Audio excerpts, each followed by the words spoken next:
Shalom Uvracha, le Rav Steinman au sujet du Emet, de la vérité. Eh bien, nous continuons dans cette rubrique et nous apportons tout simplement les paroles du Rav Shlomo Levinstein. Le Rav Shlomo Levinstein a entendu l'histoire d'une personne que, lors de l'oraison funèbre d'une personne, un Tamid Chacham de Bnei Brak,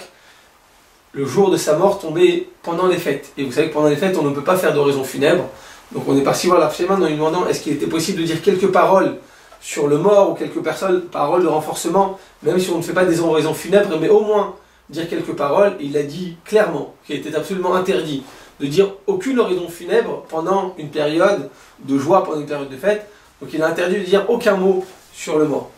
Et lorsque l'enterrement est passé, la première semaine est passée et on est arrivé au mois, le Chodesh, à ce moment-là, il faut à nouveau faire des oraisons funèbres. Et là, ils sont partis voir la Shema, il dit voilà, au Shiva, à l'enterrement, on n'a pas pu dire d'oraison funèbre, ni au 7e jour, maintenant nous sommes le 30e jour, qu'est-ce qu'on peut dire sur le mort? Alors Shema a commencé à réfléchir, il lui a dit, à notre époque, dans les oraisons funèbres et dans les espédim, tout ce qu'on pense, on le dit, on ne réfléchit pas. Les gens oublient qu'au moment des oraisons funèbres, que ce soit au moment de l'enterrement, que ce soit au moment du 7 jours, au moment des 30 jours, au moment de l'année, à ce moment-là, le Bet Din Shelma, le tribunal céleste, se rassemble et viennent à nouveau juger la personne. Donc il était sur terre toute sa vie, et au moment de l'enterrement, au moment de la semaine, au moment du mois, et enfin au moment de l'année, pendant ces 4 périodes, tout simplement, on va prendre la personne et on va le juger.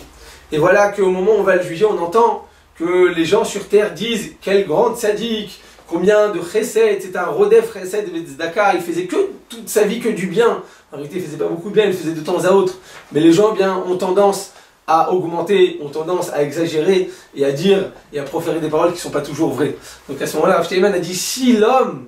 aurait pu revenir sur terre, à ce moment-là, il les aurait supplié de se taire, de surtout pas dire de telles choses, parce que dans le ciel, les gens se moquent de tout ce mensonge et de tous ces subterfuges que l'homme a essayé de feindre lorsqu'il était vivant sur terre. Il se faisait passer pour telle et telle personne alors qu'en réalité il était très loin. Et donc Rav Steinman a dit faites attention de dire toujours le Emet, parce qu'au moment justement, au moment de la mort et au moment de l'enterrement et au moment du jugement céleste, le jugement est extrêmement difficile. On fait attention à chaque virgule, à chaque point, et on ne laisse rien passer. Donc il a dit faites attention de ne pas dire un mot en trop, parce que ça pourrait tout simplement se retourner contre la personne. Et donc il a demandé d'être absolument vigilant. Alors Steinman a dit aussi que les gens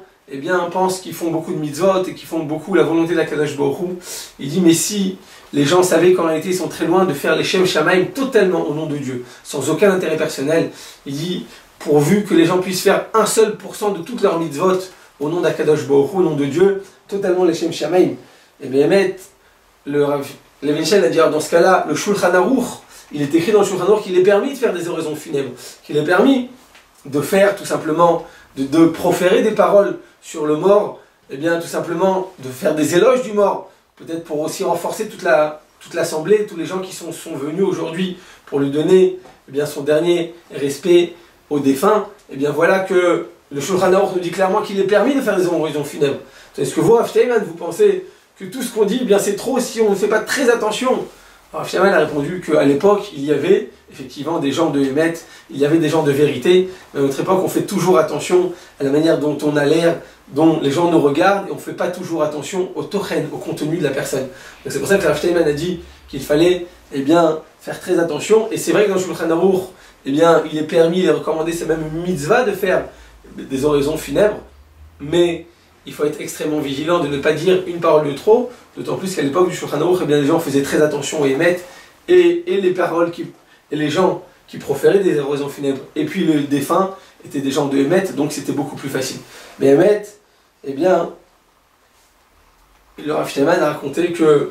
y avait un homme qu'il connaissait personnellement, qui allait souvent à l'étranger pour pouvoir amener de l'argent pour les yeshivot, et pour les orphelinats, et pour marier des gens qui étaient sans revenus et des gens dans le besoin. Et cet homme allait très souvent à l'étranger, et lorsqu'il est mort, les gens ont commencé à proférer des oraisons funèbres en disant que c'était un homme qui faisait toutes ses actions de Shem Shamaim et qui donnait toute sa vie à la Torah sans jamais prendre quoi que ce soit pour soi-même. Alors Steinman a dit moi je connais cette personne,